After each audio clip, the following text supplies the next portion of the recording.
This is John for the Wheaton Patch and johnjsbeat.com. I'm just going to call them entertainers because they do so many things there and they are entertaining. Michele Traina, David Vox Mullen. We're going to talk Divorce Diaries and lots of other fun stuff. Yay. How you guys doing? Because nothing says fun like divorce. And diaries. And diary. I mean, listen, I think divorce, the way we do it with Divorce Diaries, it is fun because it makes you laugh at life's beautiful mishaps. Yes. I can attest to that. I saw Divorce Diaries when it was in Chicago. David was the opener. Michele, you performed.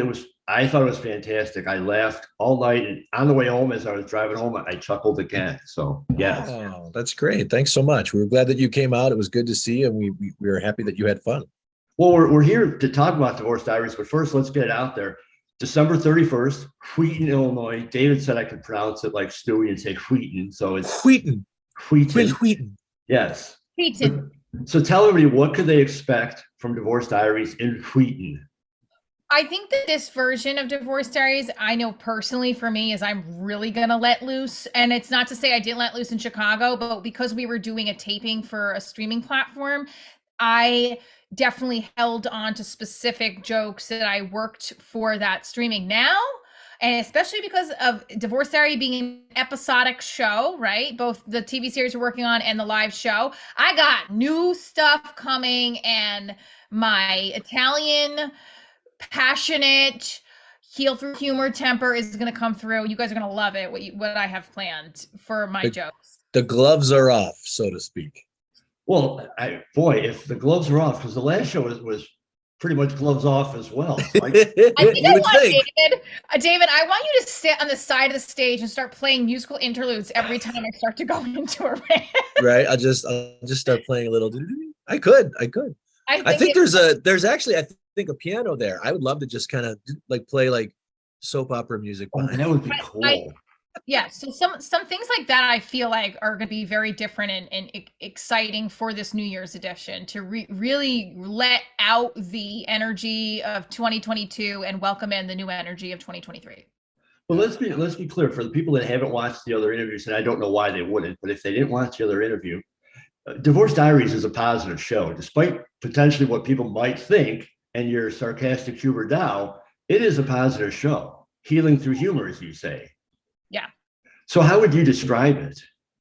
I think that it's a roller coaster of comedy about my post-divorce journey, stemming from my family to my role as a teacher, my trying to keep up with the school moms, and then my favorite part, my dating disasters that I pretty much at this point self-inflict upon myself. Now, David, though, as a man, as we both are, I think it's obvious. Allegedly. Theoretically. It's debatable. If you ask my wife, I don't know. Aside from the fact that you performed in the show, you've been to the show. Mm-hmm. How do you feel as a man at that show? I mean, I feel as a man, I'm glad I'm not the man who has been responsible for the material, because Michele, it's like the Taylor Swift of comedy. I mean, yes! if you screw up, Michelle's gonna let the world know. I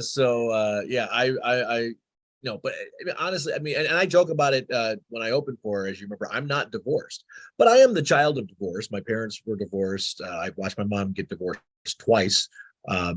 She's finally married third time, and third time's the charm. She's been with my stepfather for decades now, and they're doing great. So that's happy. But I've seen divorce from the child side and grew up in that. And so I understand from that aspect of it. And it's different for everybody. But, to go around the world across the street, to answer your question, John, it's not bad. It's anybody of any position, whether you're divorced or not, male, female, you'll definitely get something out of it. And you don't have to be divorced to understand the journey that Michele has gone through and is still going through. And it's neat to have a window view into her world, into her life. And the comedy itself really just does a wonder for just understanding of human emotion and what people go through. And And I think a lot of, I'm getting real deep here. I'm sorry. I think a lot of people, This I is think a perfect. lot of people learn a little bit from the show and that experience. I mean, I've known Michelle for a while now, and I'm still learning things that I'm like, oh, I never considered it from that perspective or for whatnot. And so it's good if you can be open when you come to the show, you really will get a lot out of it. I think too, like going off what you're saying is that there's new things always being uncovered in the show because like I start having these weird things pop up in my life, which everybody does. As comedians, we take from our life we create, right? But like Yeah. I've had, from the co-parenting issues to my child having a special need and dealing with that world and inclusion to now interfaith relationships is a big part of my bits with dating. And I mean that's becoming a big bit at the moment. Well, But it's been fun to just working with Michelle on this on the TV series end of it. It's been fun to watch her, pitch these concepts, and as she brings certain elements, like she just mentioned, up, to see other people connect with that and go, "Oh, I too have a child with special needs, or I too have experience with divorce here," and so it's really interesting to see how Michelle connects with people on different levels, and that's exactly what happens to anybody who shows up at the show. Well, yeah, I mean, after all, it is comedy, and you made the point that I was trying to get at. I'm a single guy. I'm not divorced. I've never been divorced. I've never been married, but I thought it was hilarious. And so, I mean, I think the humor goes to everybody because we all have relationships, whether they end, whether they're marriage and a marriage ends, or whether it's a relationship that ends. It's really the same concept. I'm just not Yeah. able to pull out funny stories like Michelle does. I just turn to alcohol like everybody else. See, that's funny. But we all get through. But the point is, like, it's really just looking at life and your life and you telling stories. As I wrote in my article, to me it was like sitting with my Italian cousins because I'm half Italian. Sitting with my cousins as they go off on their tales of dating and all that. I can vividly remember like my teenage years, and that was exactly what I heard. They're a little bit older than me, so One of the first things, Johnny, one of the first things that I said to Michelle, when she sent me a video of her performance in another city, yeah. And she was like, "Well, what do you think? What is your opinion?" And I was like, "Wow, it really feels like I'm in your kitchen with you, and you're just telling me, stuff about your life." And I know that Michelle responded well to that, and that is exactly what the goal of the show is. And we haven't officially decided, but I know that Michelle and I have been talking about like maybe a way to evolve the current show into something that really does lend to that aspect of maybe a stage show where you are in a kitchen or you are in the living or the dining room, and you can really with table and chairs and all of that just really pull you into that experience so that you do feel like you're sitting at Michelle's table, or she just broke into your house and is as long as you serve cannoli, then we're all set. Cannolis for everybody. Cannolis and like pasta cha and pinoli cookies. And let me tell you something. That's actually what originated my feeling for comedy was when we would be at my parents' table. Everyone crammed at this small table. We lived in a 2-family house that my grandparents owned, and like my dad's way of storytelling hooked everyone into just being silent and listening to the punch. And I think that is a big part of where I come from with this, where I come from as a comedian. So when I hear like David say something like that, or John, when you wrote it, I was like, oh, great. This coming, it's bleeding through. And what helps me stand out as, an Italian-American comedian, because there's a lot of us too that are really great. And it's, you got to find your niche. It works.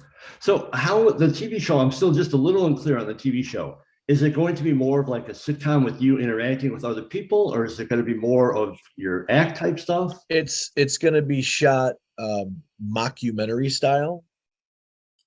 Actually, I'll say mockumentary plus is the idea of what we're going to do. So it's not necessarily sitcom. It's not like a not like a live audience. It's going to be fully produced and shot. I would say like dark comedy, but yeah, it's mockumentary plus. Is imagine Jersey Shore, The Office, Real Housewives on acid. I mean, it's crazy. It's crazy, but it's a lot. It's a fun, and there is a narrative story throughout the entire first season that we've written, and it's really going to tell a a heartwarming story, really. And through all of this unfortunate craziness, but there is a heartwarming story that's told, and that's what it's all about for us. Yeah. Go ahead. Yeah, no, I second what David said. It's like if you just kind of really took all the material you see on stage and you open up this door of Michelle's apartment, the laundry. And I know That was bold. Well, I'm not I showing would you never do mine. that. So notice I have a blanket. part of the brand.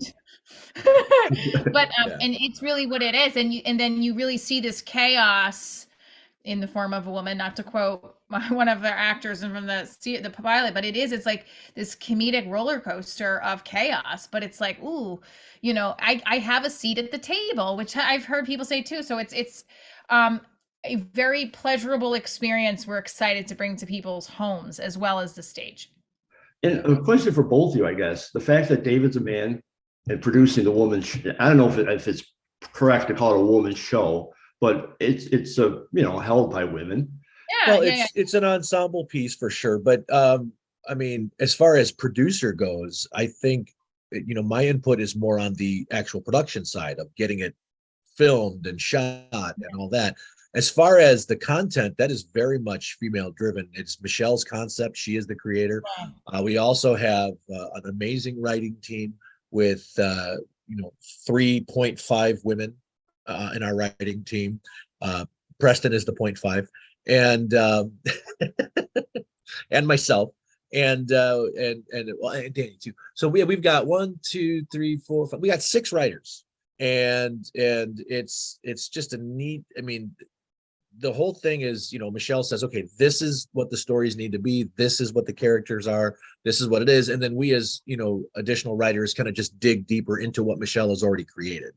And obviously Michelle, gives it her blessing and signs off on it. And that's what it is. So yes, there are men involved, but it is still very much a female driven project. I like that, David. I think that there's a big part too of me that when I first originally created the pilot before Dave and I ever met, everyone kept telling me, you have to have a female director, you have to have a female involved as well, because you're a female and the protagonist is female. And I was like, well, I realized eventually, yes, of course, I want to have females involved because a female understands another female, but regardless of gender, it has to be somebody that gets me and that I feel I can trust and I really like working with. And I think that when David and I finally talked about the pilot, because I was having him watch my live show even after he booked me and all this, I just, as a personal colleague and opinion, I was like, well, this is going to be a good match because like he gets me and he's never ever made me feel like I have to apologize for who I am or that I feel like it's like I'm not sure. So I think it's about just the person. Really, it comes down to the person getting you, regardless of gender. And my wife says I'm only one hormone short of being a woman anyway. So well, keep working on that, David. You might get that last hormone somewhere. You never know. I think it's a perfect combination. I mean, I think I've been around you guys enough to see that it works well. The act is fantastic. I do have one more question for you, Michele. Though, one of the main questions I get from my friends who watch the video: what is the deal on the dog? You refer to it as your handicapped dog.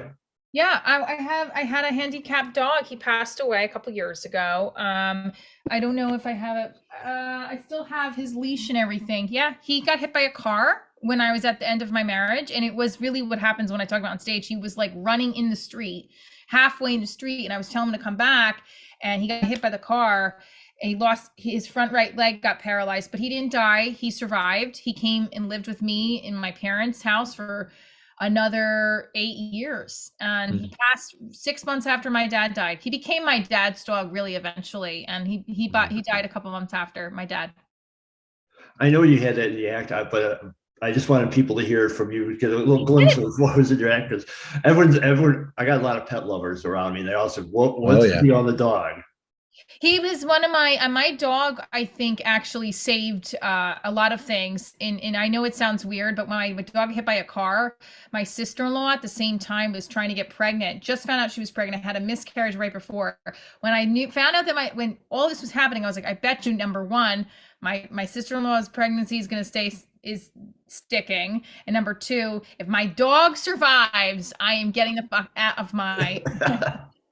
I did. It was a rough time because I was fighting with him right before the dog got hit with the car with the car, so it was a mess. But my dog saved a lot, brought a lot of the family together. Well, I'm certainly sorry to hear about the dog, but I'm happy that the dog eventually led you to this, or Yeah, helped no, you to this, I should say. he survived the car accident.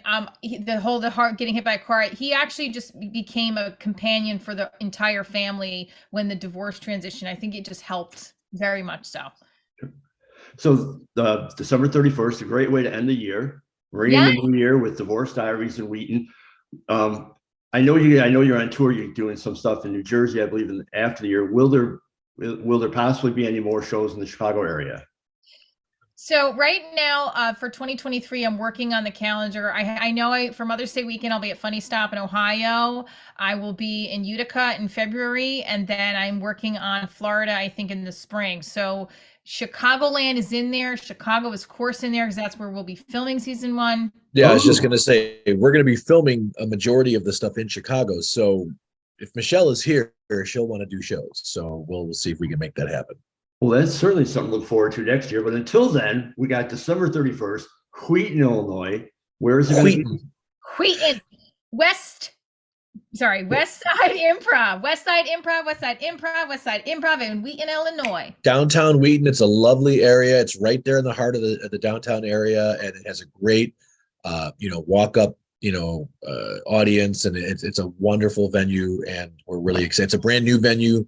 The theater's been around for a couple of years, but this is their remodeled new venue, and I've been in there. It's beautiful, and it's going to be a lot of fun. And what a great way to bring in the new year! Oh, it's fantastic! What better way? No, there is no better way. Literally, there is no other better way. No one has a choice. They have to come out to that show, and that's how they're going to celebrate New Year's. They're now orally, contractually binded. Anyone who watches this video is now contractually binded. You've watched it.